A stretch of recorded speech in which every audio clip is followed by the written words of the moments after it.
اور P S L نے IPL کو کس طرح سے پیچھے دھکیل دیا ہے۔ پاکستان سپر لیگ جسے خطرناک خواب سمجھا جاتا تھا، آج وہی لیگ دنیا کی بڑی T20 لیگز کے ساتھ کھڑی نظر آتی ہے۔ اب بات کرتے ہیں کہ 149% اضافہ ایک ساتھ کس طرح سے ہو گیا۔ یہ پاکستان کے لیے تاریخی لمحہ ہے۔ یہ لیگ اب پاکستان کی سافٹ پاور بن چکی ہے۔ بسم اللہ الرحمن الرحیم۔ السلام علیکم ناظرین، ایچ نیوز سے میں آپ کا میزبان ملک محمد حسیب۔ ناظرین، کرکٹ شائقین کے لیے ایک بہت بڑی خوشخبری ہے۔ اب وہ خوشخبری کون سی ہے یہ بھی آگے آپ کو چل کر بتاتے ہیں، اور اس کے ساتھ ساتھ آپ کو بتائیں گے کہ پی ایس ایل کی رینکنگ بہت زیادہ بڑھ چکی ہے۔ اب جو براڈ کاسٹنگ تھی وہ بھی بہت زیادہ حد تک اضافہ ہوا ہے اس میں۔ اب پی ایس ایل کا مستقبل کیا ہے، اور بہت سارے جو بین الاقوامی کرکٹرز ہیں وہ پی ایس ایل کی طرف رخ کیا کرنے جا رہے ہیں، اور پی ایس ایل نے IPL کو کس طرح سے پیچھے دھکیل دیا ہے، آج ان تمام تر سوالوں کے ڈیٹیل کے ساتھ جواب جانیں گے۔ ناظرین، اب سب سے پہلے بات کرتے ہیں کہ پی ایس ایل کا آغاز کب کیا گیا۔ پی ایس ایل کا جو آغاز تھا وہ 2016 میں کیا گیا، یعنی کہ اب 10واں ایڈیشن ہونے جا رہا ہے پی ایس ایل کا۔ جب پی ایس ایل کا آغاز کیا گیا تھا تب کرکٹ کو پاکستان کے لیے خطرہ قرار دیا جاتا تھا۔ پاکستان سپر لیگ جسے خطرناک خواب سمجھا جاتا تھا، آج وہی لیگ دنیا کی بڑی T20 لیگز کے ساتھ کھڑی نظر آتی ہے۔ اور ناظرین، ایک ایسی خبر آئی ہے جس نے پوری دنیا کو حیران اور ہکا بکا کر دیا ہے۔ ناظرین، وہ خبر یہ ہے کہ انٹرنیشنل جو میڈیا رائٹس تھے وہ 149% زیادہ اضافہ ہوا ہے پی ایس ایل میں۔ یہ اضافہ کیا بتاتا ہے؟ یہ اضافہ یہ بتاتا ہے کہ بین الاقوامی جو میڈیا ہے آخر وہ پی ایس ایل میں کیوں دلچسپی لے رہی ہے۔ تو اس سوال کا بھی جواب جانتے ہیں۔ جیسا کہ میں نے آپ کو بتا دیا ہے کہ پی ایس ایل کے میچز 2017 میں شروع ہوئے تھے، تب جو تھی وہ پاکستان میں سیکیورٹی خدشات تھے، اور اس کے ساتھ ساتھ پاکستان میں میچز نہیں ہوتے تھے، جبکہ دبئی، شارجہ اور دوسرے ممالک میں میچز ہوتے تھے پاکستان سپر لیگ کے۔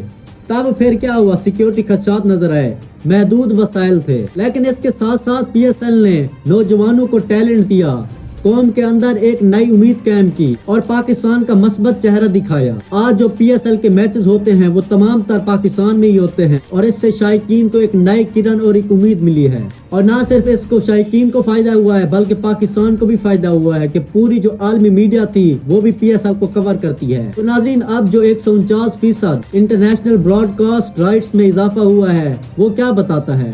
وہ یہ بتاتا ہے کہ جو عالمی میڈیا ہے وہ اور زیادہ میچز دکھانا چاہتا ہے پی ایس ایل کے۔ مثال کے طور پر اگر کہیں ایک ممالک میں میچ ہو رہا ہے تو پاکستان اس سے انٹرنیشنل طور پر براڈ کاسٹ لے گا اور پاکستان اس کو پے کرے گا، جتنے میں بھی وہ بیچنا چاہے تو پاکستان اس کو اتنا پے کرے گا۔ تو ناظرین، اب جو پی ایس ایل ہے اس میں 149% اضافہ ہوا ہے انٹرنیشنل براڈ کاسٹ رائٹس کا، مطلب کہ انٹرنیشنل جو میڈیا ہے وہ اس کا رجحان بڑھ رہا ہے پی ایس ایل کی جانب۔ اور جب ناظرین ایک لیگ مہنگے داموں میں بکے تو اس کا مطلب کیا ہوتا ہے کہ زیادہ اعتماد بڑھ رہا ہے لوگوں کا، زیادہ لوگ دیکھنا چاہتے ہیں، زیادہ کمرشل ویلیو ہوگی اس سے، اور یہی پی ایس ایل کے ساتھ بھی ہو رہا ہے۔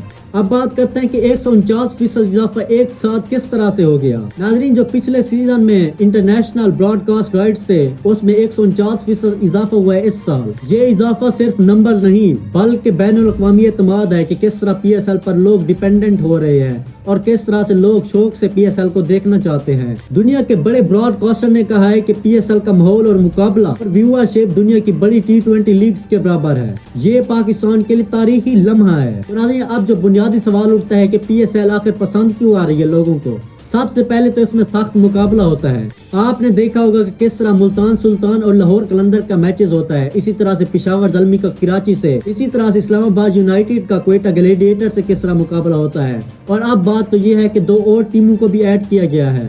دوسرا یہ کہ ہر ٹیم ایک مضبوط ٹیم ہوتی ہے، اس میں کوئی فرق وغیرہ نہیں ہوتا کہ مثال کے طور پر ایک ٹیم کمزور ہے تو دوسری مضبوط ہونی چاہیے، اس طرح نہیں ہوتا، بلکہ جو پی ایس ایل کی ٹیمیں ہوتی ہیں تمام تر وہ برابر اور مساوی ہوتی ہیں۔ تیسرا یہ ہے کہ پی ایس ایل نے نوجوان ٹیلنٹس کو ابھارا ہے، مثال کے طور پر شہین شاہ افریدی، محمد رضوان، بابر اعظم اور نسیم شاہ جیسے، یہ سب اب پاکستانی سٹارز ہیں۔ چوتھا یہ کہ اب جو بین الاقوامی پلیئرز اور کرکٹرز ہیں وہ بھی رخ کر رہے ہیں پی ایس ایل کا۔ دنیا بھر کے بڑے پلیئرز، مثال کے طور پر ویسٹ انڈیز کے، آسٹریلیا کے، انگلینڈ کے، ساؤتھ افریقہ کے، سبھی اب پی ایس ایل کے میچز کھیلنے کے لیے آ رہے ہیں۔ اس کے ساتھ ہم نے یہ بھی دیکھا ہے کہ پی ایس ایل میں جو میچز ہو رہے ہوتے ہیں تو اس میں اسٹیڈیم فل ہوتا ہے، چاہے آپ لاہور میں جائیں، کراچی میں جائیں، فیصل آباد میں جائیں، ملتان میں دیکھیں میچ، جہاں پر بھی دیکھیں جب پی ایس ایل کا میچ ہو رہا ہوتا ہے تب اسٹیڈیم فل ہوتا ہے ہمیشہ۔ تو ناظرین، اب بات کرتے ہیں کہ اس سے پاکستان کو آخر فائدے کیا ہیں۔ پاکستان کو فائدے یہ ہیں کہ پاکستانی جو کرکٹ بورڈ ہے اس کو مالی طور پر بہت زیادہ فائدہ دیکھنے کو ملے گا، اور اس کے ساتھ ساتھ مقامی کھلاڑیوں کو موقع ملے گا، اور اس کے ساتھ ساتھ عالمی سطح پر پاکستان کا مثبت امیج جائے گا۔